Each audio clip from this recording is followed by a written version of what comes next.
What is this? Someone can defeat. Let them see, Pastor. Let the church see who leads their worship. Chidi, please don't. Please, I'm begging you, don't do this to me.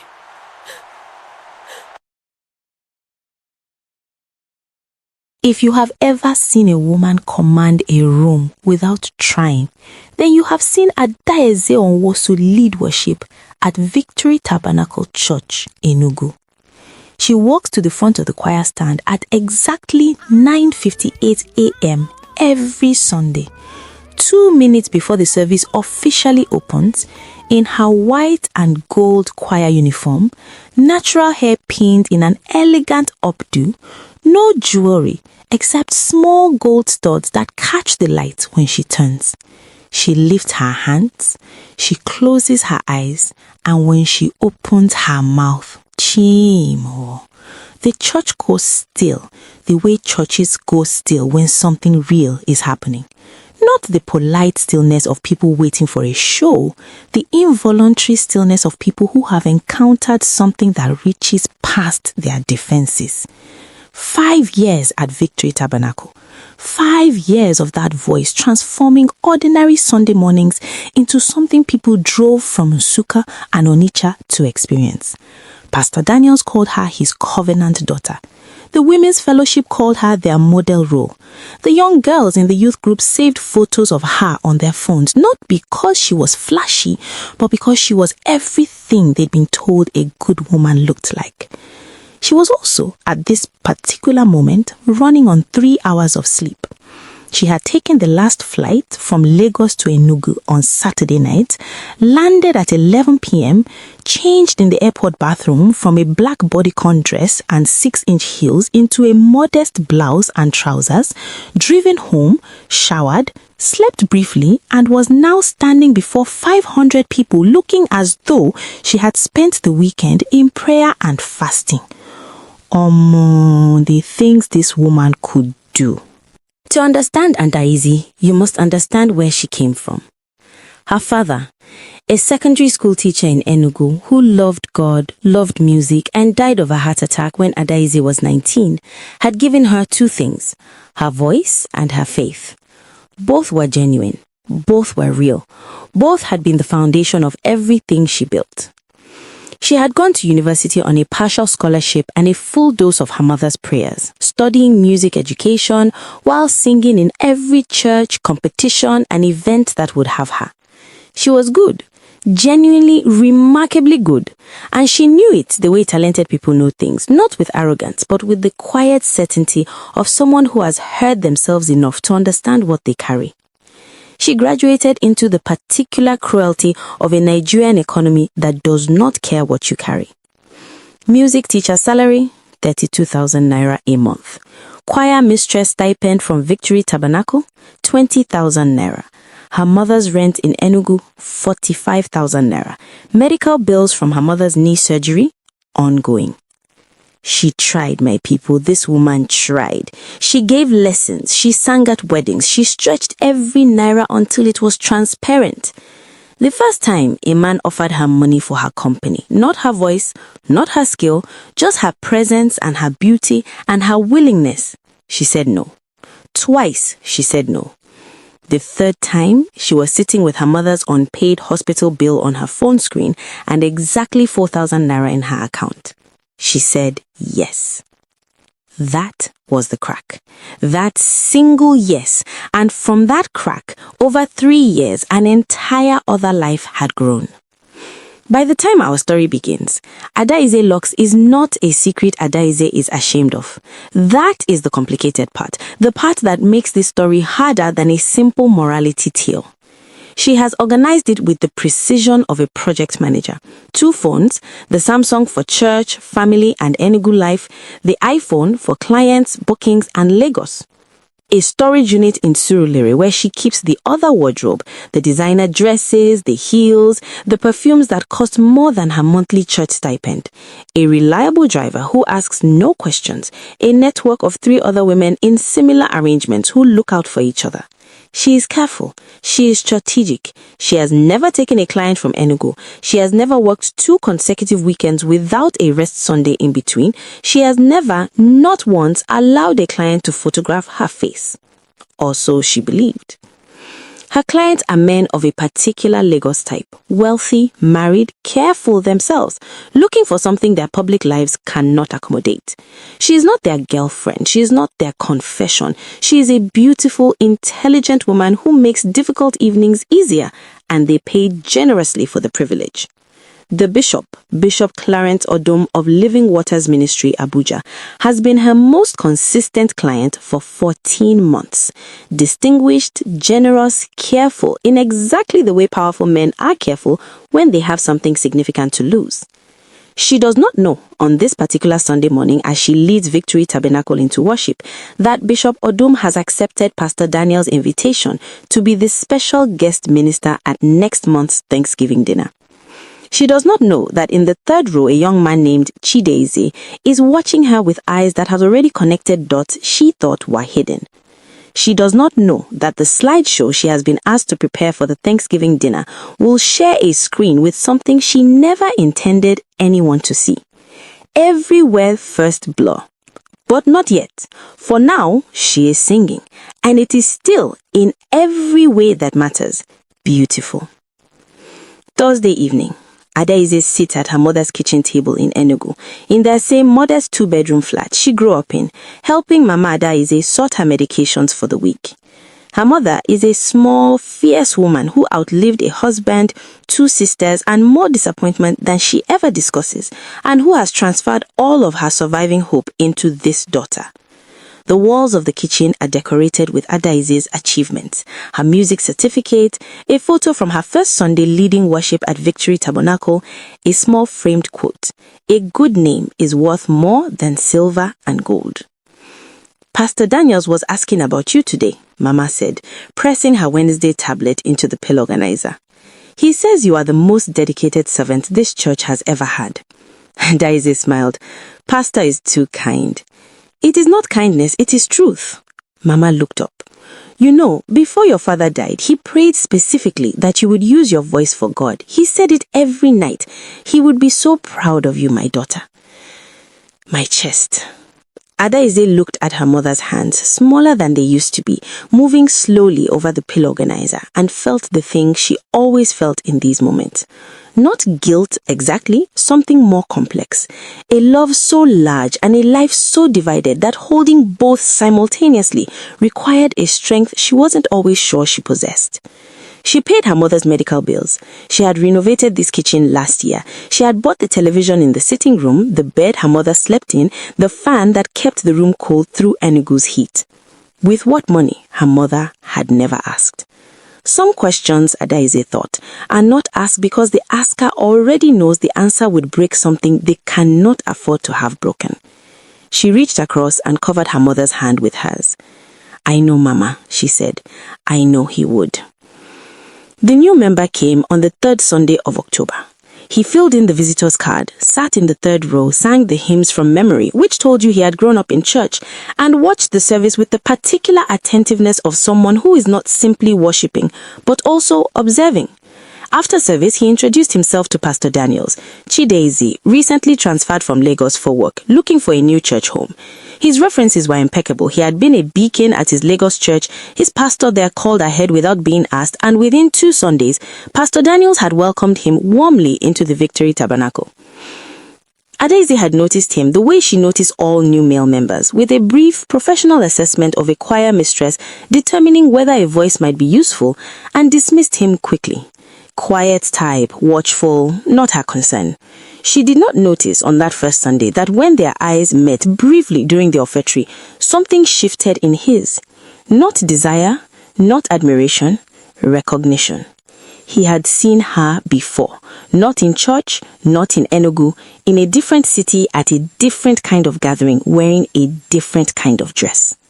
He had also seen his sister Ngozi's face the previous month, red-eyed, shaken, coming out of Adaize's counseling office, having just spent an hour confessing her own struggles with sexual purity to the woman who was, by his private knowledge, living a life that made her struggles look tame. He had prayed about it for weeks. He was still praying, but he had also started watching. Ada had one person in her life who knew, partially, not the full picture, not the client, not the bishop, but enough. Uju was her university roommate, now a nurse in Enugu, the kind of friend who has seen you at your worst and chosen to stay. She knew about the Lagos work in the way people know things they haven't been directly told, through accumulated details, through the designer bag Ada once left at her flat, through the Lagos number that called at odd hours. They had spoken carefully around it for 2 years, until this particular evening, 6 weeks before the Thanksgiving dinner. The bishop is coming, Ada said, over suya and coke at their usual spot. Her voice was too casual. Uju put down her suya stick. Which bishop? A pause, long enough to be its own answer. Ada, Uju said, voice coming flat. Tell me you are joking. Pastor Daniels invited him as special guest minister. I only found out yesterday. Then you don't go. You fall sick. You travel. You find a reason. I am the choir mistress, Uju. I coordinate the entire Thanksgiving program. My name is on every flyer. Ada, and he is careful. I am careful. We have never... You are putting two worlds in the same room and hoping they don't recognize each other. Would you lean forward? This is how it ends, Ada. This is exactly how this kind of thing ends. I have been watching you do this for 3 years and I have never said this directly. I am saying it now. Stop before the stopping is taken from you. Ada was quiet for a long moment. Then, I just need to get through this dinner. After that, I will think about everything. Uju looked at her with the expression of someone watching a friend walk towards something they cannot stop. You've been saying after this one thing for 3 years, she said quietly. When does the thing end? Ada did not answer. She should have listened. My people, she should have listened. Bishop Odom arrives in Enugu. 2 days before the Thanksgiving dinner, Bishop Clarence Odom arrived in Enugu. He was everything in person that he was in photographs. Silver temples, commanding height, expensive agbada, the particular gravity of a man accustomed to rooms rearranging themselves around his presence. He preached a powerful midweek service at Victory Tabernacle and brought the congregation to his feet 3 times. Ada was not at that midweek service. She had manufactured a legitimate excuse, a choir rehearsal clash, fully documented, and sent her assistant choir director in her place. She had spent the evening at home on the Samsung phone, eating noodles and trying not to think. She had one rule she had made for herself from the very beginning. Client and church must never share air. Never the same city on the same weekend, never the same event, never any overlap. This was the first time that rule was structurally impossible to keep. She told herself it would be fine. The bishop was careful. The bishop had as much to lose as she did, more arguably, given his profile. He would not acknowledge her beyond what was appropriate. She would not acknowledge him beyond what was appropriate. 2 professionals managing an awkward situation. 2 careful people in the same room full of people who trusted them. She pressed her choir uniform that night, checked that it was perfect, hung it on the door. She did not sleep well. Chidi sat in his flat in Enugu the night before the Thanksgiving dinner, his Bible open on the table before him, a glass of water untouched beside it. On his phone, the photograph he had taken 4 months earlier at a Lagos gathering. Not of Ada directly, she had been careful about that, but of the group she had arrived with, and at the edge of the frame, half turned, enough of her faith visible that someone who knew her would know her immediately. He had not planned to use it. He had held it for 4 months, telling himself he was waiting for guidance, telling himself exposure was not the same as justice, telling himself Ngozi had moved on and the wound was healing. But then, Pastor Daniels announced the Thanksgiving dinner program, and Adaize's name was on every section as coordinator, and he had watched her stand at the front of the church that Sunday, radiant, white uniformed, receiving the congregation's love and trust like water, and something in him had settled into a decision. Not revenge. He would examine himself honestly enough to say it was not purely revenge, but accountability, truth. The sense that a community being led spiritually deserved to know who was leading them. Was he right? Was he wrong? My people, I will not answer that for you. Some questions the story asks and leaves for you to carry. He made one preparation. He contacted a friend who worked in AV systems, the kind of technical knowledge that could redirect a display feed at the right moment. Then he went to sleep. The Victory Tabernacle 10-year anniversary Thanksgiving dinner was by every visible measure a triumph. The hall had been transformed, gold and white everywhere, chandeliers casting warm light over 12 long tables set for 500 guests. A banner stretched the length of the front wall. 10 years of grace, Victory Tabernacle gives thanks. Floral arrangement taller than a man at every table corner. A professional photographer moving between the tables. And in the corner, the live stream setup, camera, laptop, the blinking red light that meant 40,000 online viewers were watching. Ada had organized every detail of this evening. The caterers, the decorations, the program booklet, the slideshow she had spent 3 evenings building. A 10-year history of Victory Tabernacle in photos set to worship music scheduled to play at the midpoint of the evening. She stood at the choir director's position near the altar in her white uniform and led the opening worship with a voice so steady and so full that 3 women in the front rows wept openly. More, even knowing what I know, even knowing what is coming, that voice was real. Whatever else was complicated about Ada Nosu, that voice was completely, entirely real. Bishop Odum sat at the high table beside Pastor Daniels. He had greeted Ada during the welcome lineup with a firm pastoral handshake and the words, "God bless your ministry, sister," in a voice that gave nothing away. She had responded with, "Thank you, Bishop, God bless you," and moved to the next person. Professional, careful, safe. Or so it seemed. What she did not know, what neither of them knew, was that Chidi had arrived early and taken the seat nearest the AV control panel, where his friends sat with a redirect ready. The evening proceeded beautifully for 90 minutes. It happened at the moment the slideshow was supposed to begin. Ada gave the signal from the altar, a small nod to the AV team, and the display screen behind the altar lit up. For approximately 4 seconds, the Victory Tabernacle 10-year slideshow played as designed. The first photo, the church's founding day, Pastor Daniel's younger and smiling, 12 founding members outside a rented hall in 1015. Then the screen changed. My people, the screen changed. It was not graphic, it was not violent, it was simply unambiguous. A social media profile page, Ada Luxe, a beautifully shot professional photo of a woman in a black evening dress, back to camera, face 3/4 turned, enough, more than enough, followed by booking inquiry details, a rate card, a client testimonial. 500 people looked at the screen. 500 people looked at Ada. 500 people looked at the screen again. The live stream camera kept blinking. Pastor Daniel's microphone dropped in his hand. What is this? Someone cut the feed. Chidi stood, slow, deliberate. Every eye turned to him. Let them see, Pastor. Let the church see who leads their worship. Ada rose from her choir chair. Her face, 30 seconds ago, the face of a woman at the peak of her public life, was now something else entirely. Her voice, when it came, had lost its command for the first time in 5 years. Chidi, please don't do this. You counseled my sister on purity. His voice was not loud. It didn't need to be. The hall was completely silent. You counseled my sister on purity. My sister cried in your office for an hour.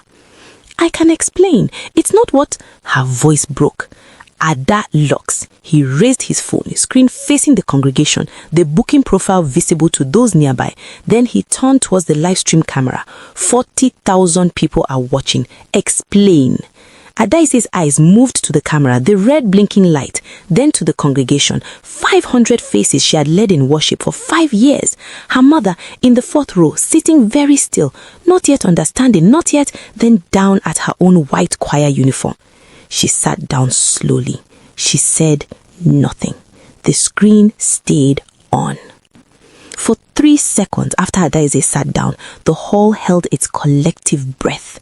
Then it broke. Not in one direction, in every direction simultaneously. Women reaching for each other, men standing, the photographer frozen with his camera half raised, the caterers in the doorway confused, the children who had been allowed to attend clustered near the back, sensing adult catastrophe without understanding. Pastor Daniels, recovering, moved to the microphone.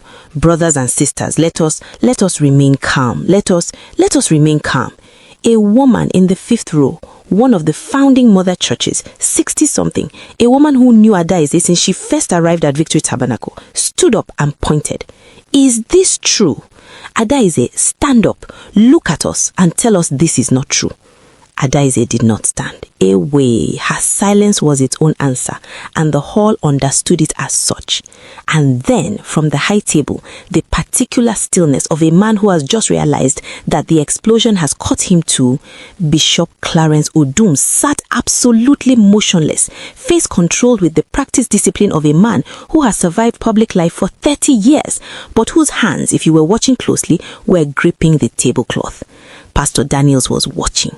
Mama Adaeze sat in the 4th row and did not move. She was a small woman, as we have established, small and fierce, and entirely built around the certainty of her daughter's righteousness. The women on either side of her reached for her hands. She did not take them. She was looking at the screen, then at her daughter, then at the screen again. Something was happening in her face that had no name in ordinary language. The particular catastrophic unraveling of a belief so complete that its destruction doesn't arrive as shock, but as a silence so deep it has no bottom. Her daughter who paid her medical bills, her daughter who led worship, her daughter whose father had prayed over specifically, Adaeze. She did not cry. She did not speak. She sat in the 4th row with her hands in her lap and looked at her daughter with an expression that Adaeze, who was looking at everything except her mother, could not see, which was perhaps a mercy. Here's something nobody expected.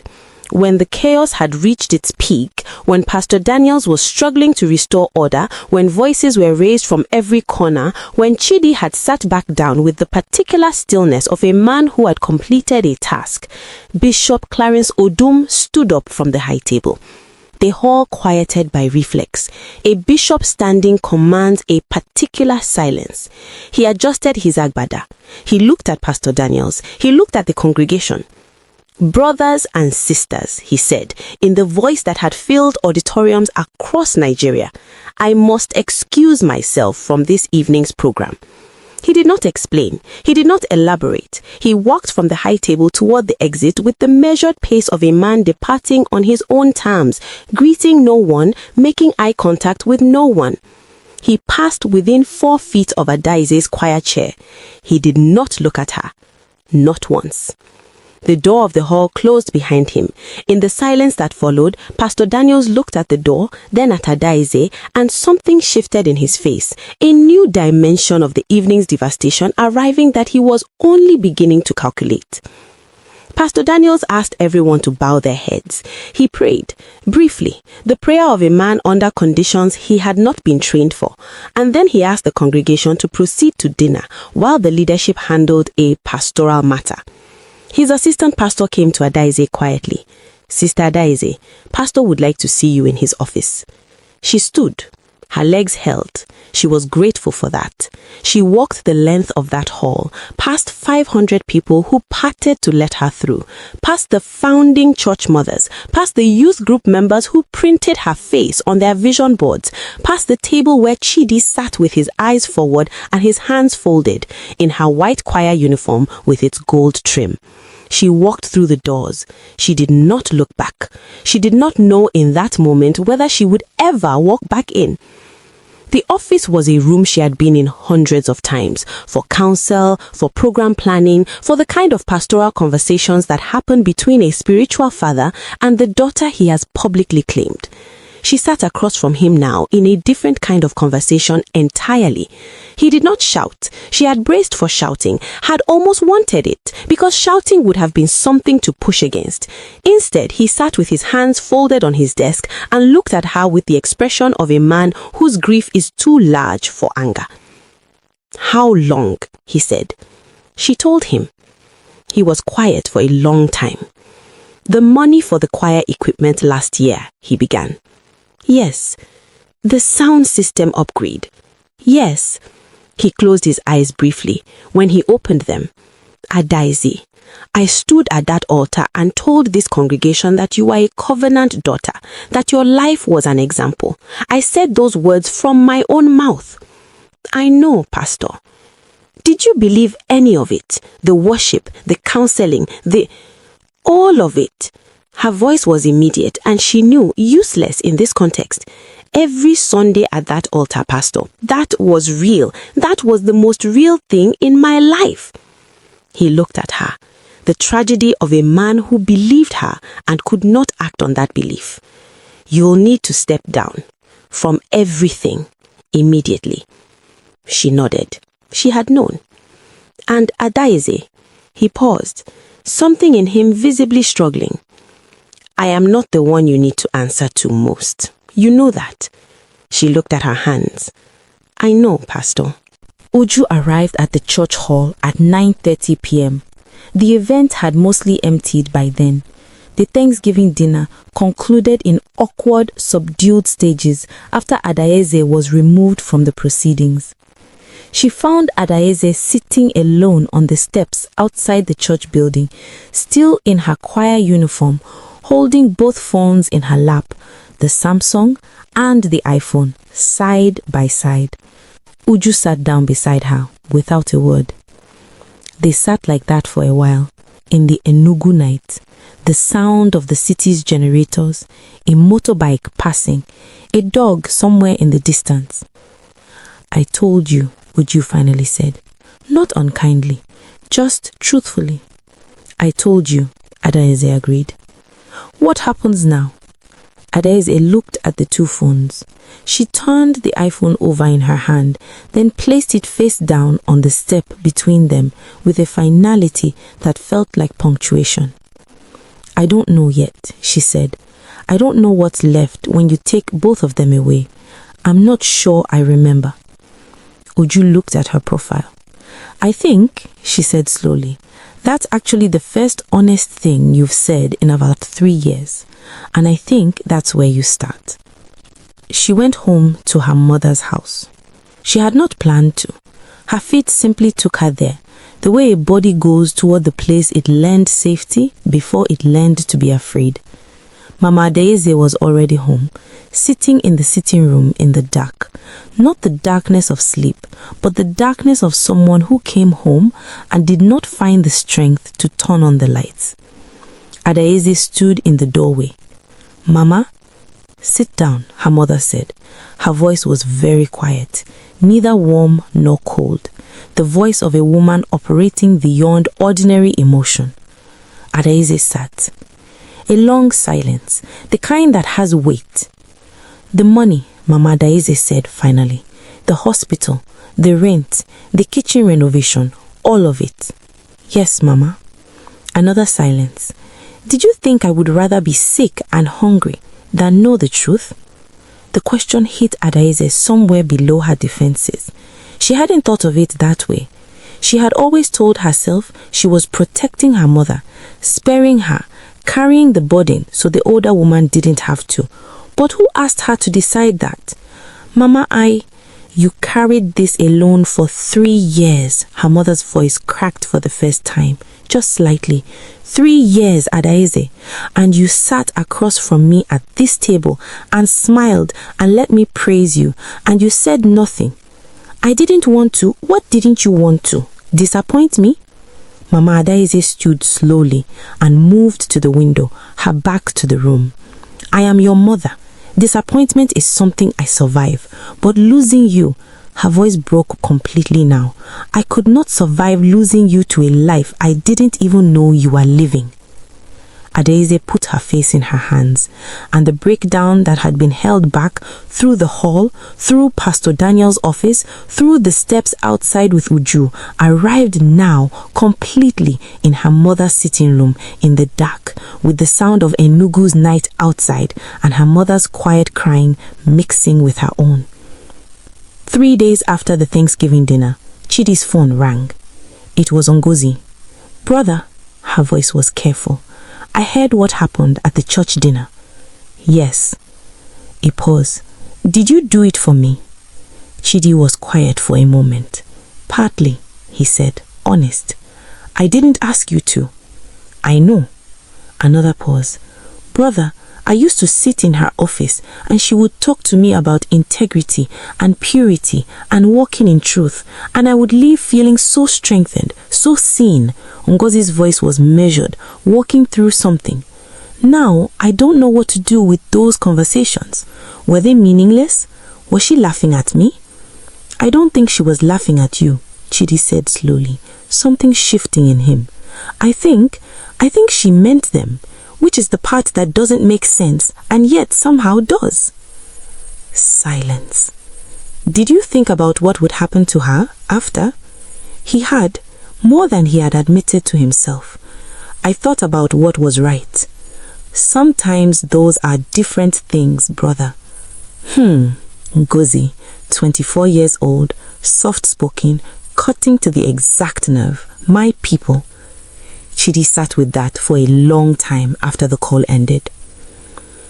Within 48 hours of the Thanksgiving dinner, the Victory Tabernacle livestream clip was cut, clipped, shared and reshared across Nigerian Christian social media with the particular velocity of content that combines religion, scandal and a beautiful woman. Choir Mistress exposed as Ron's girl at church Thanksgiving dinner. Ada Luxe, the double life of Nigeria's most anointed choir director. The comments were everything you would expect and worse. The judgment was absolute, the mercy scarce, the entertainment value for the people doing the sharing apparently inexhaustible. Adaeze deleted her social media. Both phones went silent. The Samsung because she stopped responding, the iPhone because she had turned it off permanently. The choir director position was filled quietly and quickly. Her name was removed from the Victory Tabernacle website, the program booklets from previous events, the ones with her name and photo as choir mistress disappeared from the church foyer display. It was as if 5 years of genuine, faithful, beautiful service had been retracted, expunged, overwritten by 3 days of internet commentary. Is that justice? Is that proportionate? My people, I am only telling you what happened. You carry the question yourselves. Bishop Clarence Odom issued a statement through his ministry's PR team. 3 days later, Bishop Odom categorically denies any inappropriate associations and confirms that his attendance at Victory Tabernacle's Thanksgiving event was entirely ministerial in nature. No one pressed him further. No live stream had caught his face. His careful positioning at the high table had kept him safely in the background of every screenshot. He walked out without looking at her, and the world let him.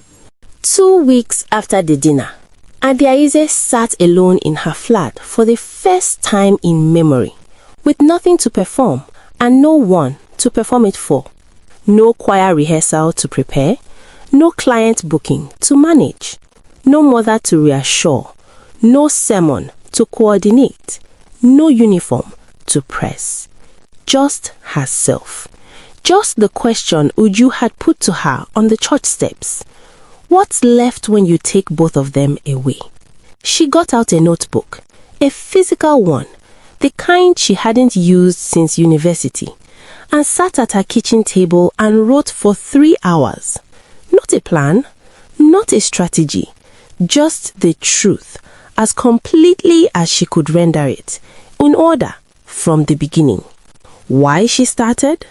What she told herself it was, what it actually became, what the choir meant to her, what the money meant to her, what her father would think, what she actually wanted, not what she performed wanting, not what either world required of her, but what she, Adaeze Nwosu, actually wanted from the one life she was going to get. She wrote until her hand ached. Then she read it back. And for the first time in 3 years, she met herself, the full, complicated, genuinely talented, deeply fractured, still redeemable self, without the costume of either world she had been wearing. It was terrifying. It was also the beginning of something. 3 weeks after the dinner, Ada came home to find her mother in the kitchen cooking. Not the cautious cooking of a woman managing an injured relationship, but the full, committed cooking of a Nigerian mother who has made a decision. Egusi soup, pounded yam, the kind of meal that takes hours and says something words don't. Ada stood in the kitchen doorway. "Sit," Mama said, without turning from the pot. She sat. "I have been thinking," her mother said, staring with the authority of a woman who has earned her opinions, "and praying, and being angry, and praying again." A pause. "Your father, you know what he prayed for you every night? That I would use my voice for God?" "No." Mama turned from the pot now, wooden spoon in hand, eyes direct. "That is what I told you he prayed, because that is what I wanted it to mean." She set the spoon down.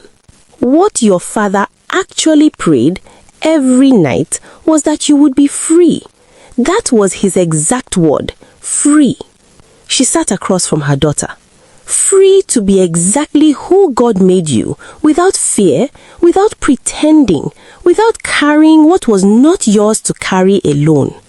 Ada stared at her mother.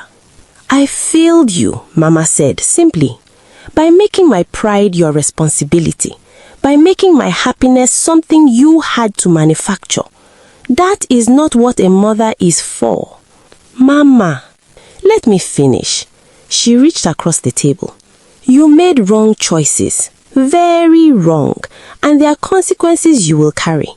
But you are my daughter before you are anyone's choir mistress or anyone's scandal, and I am choosing my daughter, my people, my chest." Ada held her mother's hand and wept. Not the breakdown crying of the dark sitting room, but something cleaner, something that felt improbably like relief. A month after the dinner, Chidi asked to meet with Pastor Daniels. He sat across from the pastor, the same desk, the same office, and said, "I need to tell you that I was the one who redirected the screen." Pastor Daniels looked at him for a long time. "I know," he said. Chidi blinked. "You know?" "The AV team told me the next morning. Chidi, I am not a foolish man." He leaned back. "I have been waiting to see if you would come and tell me yourself." Chidi was quiet. "Why?" Pastor Daniels asked. "Help me understand. Why?" And Chidi told him about Ngozi, about watching his sister pour genuine vulnerability into the lap of a woman whose life was a performance, about the sense of injustice that had built for 4 months. Pastor Daniels listened. Then, "And do you feel it was worth it? What you saw at that dinner, was that the justice you were looking for?" Chidi thought about Adiaize's face when she sat down. He thought about his phone call with Ngozi. "Sometimes right and justice are different things, brother." "I don't know anymore," he said. "That uncertainty," Pastor Daniel said carefully, "is the beginning of wisdom. I suggest you spend some time in it." 6 weeks after the dinner, Adlaize made 3 decisions. The first, she enrolled in a counseling and psychology program in a private college in Enugu. Not because she planned to counsel others, not yet, perhaps not ever, but because she wanted to understand what had happened inside herself. What fracture, what fear, what architecture of self-deception. The second, she took a part-time music teaching position at a secondary school in Enugu. 38,000 naira a month. She took it without resentment and without romance. It was honest money, and she had learned what undishonest money cost. The third, she called Uju and said, "I want to start over. I don't know what it looks like yet, but I want to try. Uju said, I know a therapist. She's good. She's seen worse than you. Has she? Adiaize, she works in Lagos. She has seen things. For the first time in 3 weeks, Adiaize laughed. Small, real, entirely hers. 8 weeks after the Thanksgiving dinner, Adiaize received a message on the Samsung phone from a number she didn't recognize. This is Ngozi Eze, Chidi's sister.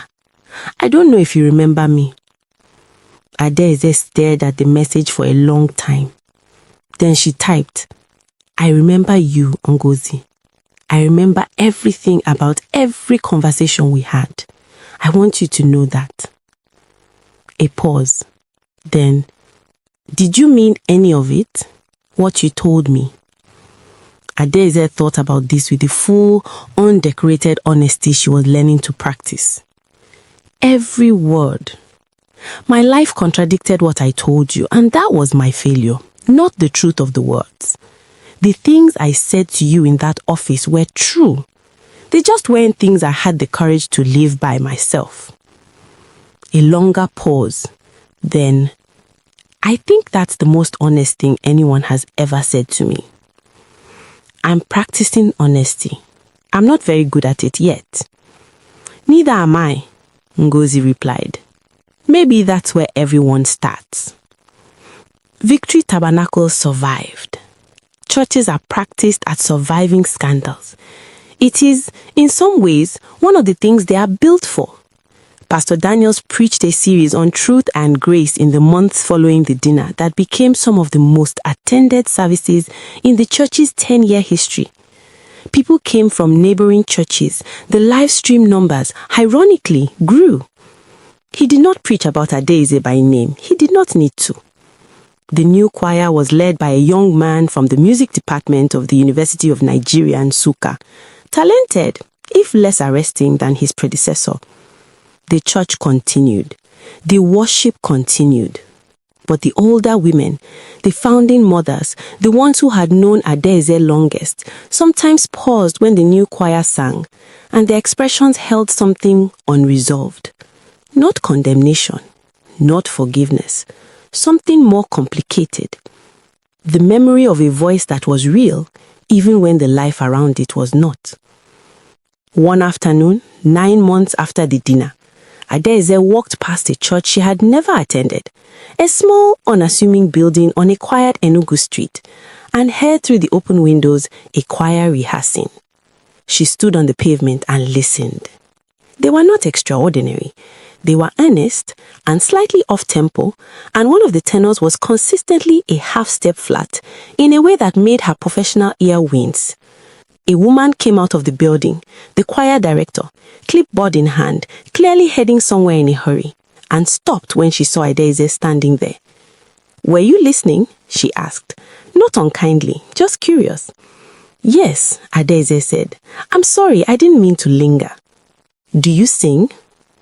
Adiaize paused, considered the question, not the surface question, but everything underneath it.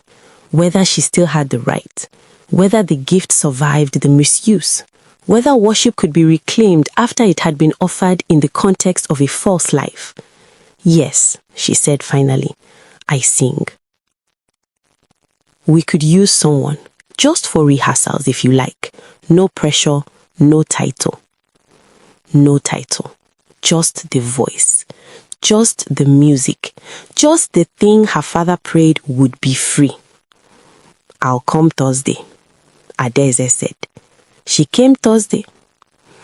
In Enugu, stories travel the way water travels, finding every crack, filling every space, eventually settling into the ground where they become part of what the ground is made of. The story of the choir maestra with 2 phones became one of those stories. People told it as a warning. Some told it as a tragedy. A few, the ones who were paying attention to the parts that came after the dinner, to the notebook and the counseling program and the secondary school classroom and the small church on the quiet street, told it as something more interesting. Not a fall, a beginning. Ada also did not return to Victory Tabernacle. She did not seek public rehabilitation or viral redemption or a testimonial slot at a women's conference. She made no statement. She posted nothing. She taught music to secondary school students who called her Miss, and sometimes had real talent, and sometimes drove her completely mad, and were, all of them, entirely hers in the way that honest work makes things yours. She attended therapy on Tuesdays. She sat with her mother on Sunday evenings and ate whatever Mama cooked and said true things when asked. She sang on Thursday rehearsals at a small church on a quiet Enugu street, with a tenor who was stubbornly, consistently, a half-step flat. She was not, by any measure she had previously used, successful. She was, perhaps, for the first time in a very long time, herself. And that, my people, is where every true story actually begins.